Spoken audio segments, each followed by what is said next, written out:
السلام علیکم۔ کہانی ولا میں خوش آمدید۔ آئیے بڑھتے ہیں آج کی کہانی کی طرف۔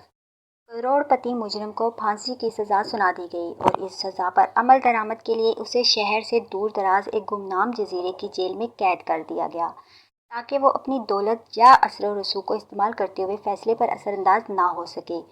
کروڑ پتی مجرم نے اس جزیرے پر ہی قسمت آزمائی کا فیصلہ کیا۔ اس کے لیے اس نے جیل کے سنتری کو رشوت دینے کا فیصلہ کیا تاکہ کسی بھی طریقے سے اور کسی بھی قیمت پر جیل کے جزیرے سے باہر فرار ہو سکے۔ سنتری نے اسے بتایا کہ یہاں پر حفاظتی اقدامات بہت سخت ہیں اور کوئی بھی قیدی جزیرے سے باہر نہیں نکل سکتا سوائے ایک صورت کے، جو کہ موت ہے۔ لیکن لاکھوں کے لالچ نے سنتری کو قیدی کا ساتھ دینے پر آمادہ کر لیا۔ اس کے لیے سنتری نے ایک عجیب و غریب طریقہ نکالا اور اس کروڑ پتی مجرم کو بتایا جو درج ذیل ہے۔ سنو، جیل کے جزیرے سے صرف ایک چیز جو بغیر کسی حفاظتی انتظامات اور تفتیش کے باہر آتی ہے وہ ہے مردوں کا تابوت۔ جب کبھی کسی کو پھانسی دی جائے یا وہ طبعی موت مر جائے تو ان کی لاشوں کو مردہ خانے سے تابوت میں ڈال کر بحری جہاز پر منتقل کر دیا جاتا ہے، جہاں پر غیر مسلح چند محافظوں کی نگرانی میں کچھ سادہ رسومات ادا کرنے کے بعد ان تابوتوں کو قبرستان میں دفن کرنے کے لیے بھیج دیا جاتا ہے۔ وہ محافظ ان تابوتوں کو بحری جہاز سے خشکی پر منتقل کرنے اور پھر دفنانے کے بعد واپس لوٹ آتے ہیں۔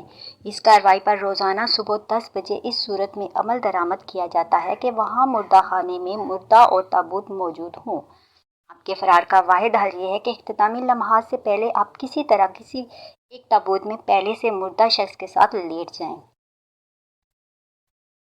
معمول کی کارروائی اختتام پذیر ہو، بحری جہاز سے آپ زمین اور زمین سے قبرستان پہنچ جائیں۔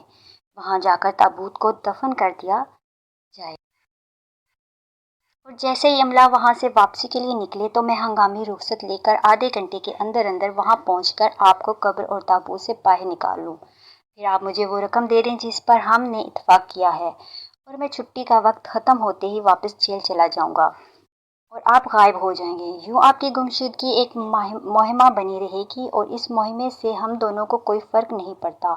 آپ کا کیا خیال ہے؟ کروڑ پتی نے سوچا، یہ ایک جنونی قسم کا منصوبہ ہے، لیکن پھانسی کے پھندے پر جھولنے سے یہ پھر بھی 1000 درجے بہتر ہے۔ کروڑ پتی نے تگڑی رقم دینے کا وعدہ کیا اور پھر دونوں نے اسی طریقہ کار پر اتفاق کر لیا۔ سنتری کے منصوبے کے مطابق اس قیدی نے اتفاق کیا کہ وہ مردہ خانے میں چپکے سے جائے گا۔ اگر وہ خوش قسمت رہا اور وہاں کسی کی موت واقع ہوگی تو وہ اپنے سے بائیں طرف والے پہلے نمبر والے تابوت میں خود کو بند کر لے گا، جس کے اندر پہلے سے ہی ایک لاش موجود ہوگی۔ اگر دن حسب منصوبہ سنتری کے بتائے ہوئے رستے پر چلتے ہوئے وہ کروڑ پتی شخص مردہ خانے کے اندر گھسنے میں کامیاب ہو گیا۔ وہاں مردہ خانے کے فرش پر 2 تابوت رکھے ہوئے تھے۔ پہلے تو وہ تابوت میں کسی مردے کے ساتھ لیٹنے کے خیال سے گھبرا گیا، لیکن ایک بار زندہ رہنے کی جبلت اس عارضی خوف پر غالب آ گئی۔ اس نے اپنی آنکھیں بند کرتے ہوئے احتیاط سے تابوت کو کھولا تاکہ لاش کو دیکھ کر خوف زدہ نہ ہو، اور اپنے آپ کو تیزی سے تابوت کے اندر مردے کے اوپر گرا دیا اور اس وقت تک بے چینی اور پکڑے جانے کے خوف کے ساتھ وہ انتظار کرتا رہا جب تک کہ اس نے محافظوں کی آواز نہ سن لی۔ وہ تابوت کو جہاز کے عرصے پر لے جانے کے لیے آپس میں گفتگو کر رہے تھے۔ مردہ خانے سے لے کر جہاز پر پہنچنے تک اسے قدم بقدم جگہ کی تبدیلی کا احساس ہوتا رہا۔ جہاز کا لنگر اٹھنے سے لے کر پانی پر اس کی حرکت کو اس نے محسوس کیا۔ سمندری پانی کی مہک جب تک اس کے نتنوں سے ٹکراتی رہی تب تک اس کا عدم تحفظ کا احساس برقرار رہا۔ جہاز ساحل پر پہنچ کر لنگر انداز ہوا۔ محافظوں نے کھینچ کر تابوت کو خشکی پر اتارا تو اس کے کانوں سے محافظوں کی گفتگو کے چند الفاظ ٹکرائے۔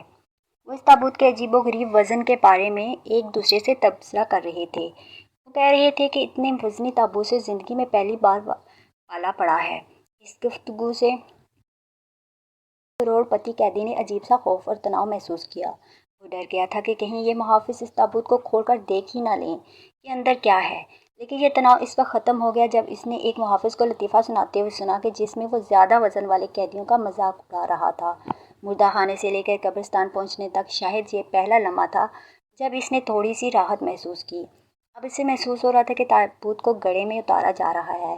چند لمحوں کے بعد اسے تابوت کے اوپری حصے پر مٹی کے بکھرنے کی آواز سنائی دے رہی تھی اور محافظوں کے بولنے کی آواز آہستہ آہستہ کم ہوتے ہوتے ختم ہو گئی تھی، اور اب اس اندھیری قبر میں وہ ایک عجیب صورتحال سے دوچار تھا۔